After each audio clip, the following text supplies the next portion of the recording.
Hi guys, in this video, we'll go over a couple questions on your chapter 7 quiz. So first one says, so if the equilibrium price rises from 60 to 120, what is the producer surplus to the new producer? So keyword here is the new producer, okay?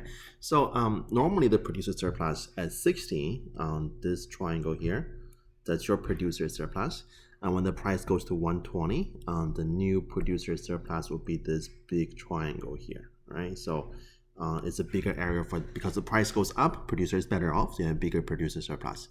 And then for this increased area, so let me erase this. So it looks like we gained this area here, but this area can be divided into two sections. The rectangle here, so this part, this is the producer surplus given to the existing or the old producers.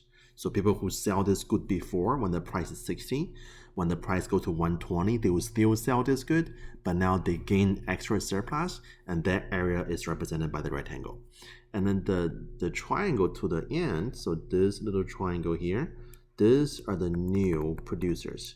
So people who didn't sell this good when the price was at 60, but when the price at 120 now, so they're selling this good now. So they're in the market to provide a service. So they're the new producer surplus to the new to the marginal sellers. So to find the area, again, just triangle, right? So we're going to do 120 minus 60.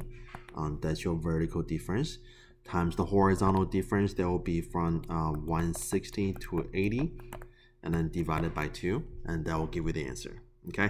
All right. So next question here. So if government impose a price floor of $55, so let's first draw a line here. This is our price floor of $55, and by the way, this is from chapter 6, and remember what you learned from chapter 6. This will be a binding price floor because it would cause a change in the marketplace.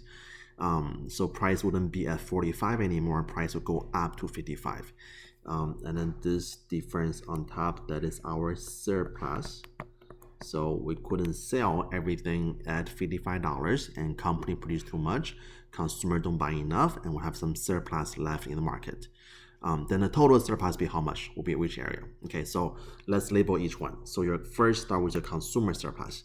So consumer surplus will be smaller now. So this will be the little triangle on top, and that will be your consumer surplus. And then producer surplus look a little weird. So normally producer surplus is below your price line and then above your supply curve, right? So normally will be this triangle right there.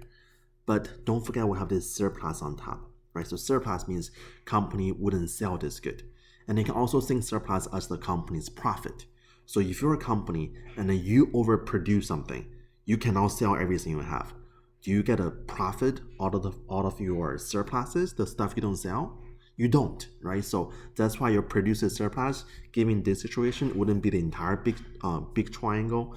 Your producer surplus will be this area right here, excluding the surplus area. So that the trapezoid, right? So that area will be your producer surplus.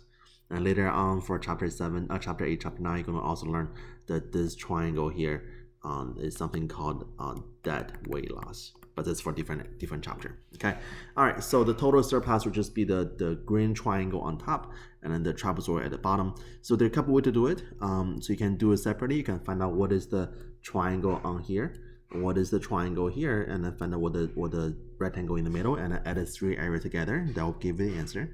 You can also do the entire trapezoid as one formula, right? So that you remember from this your geometry class back in high school. So your long base plus the short base divided by 2 times the height.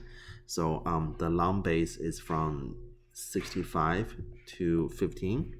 So 65 minus 15, that's your long base.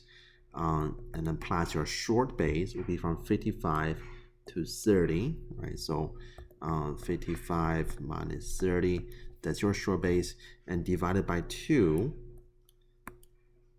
and then times the height, which is from 0 to 5, so just 5, and that will be the answer. Okay. All right, so guys, that's it for these 2 questions. Have any more questions, let me know. Okay, good luck. Bye-bye.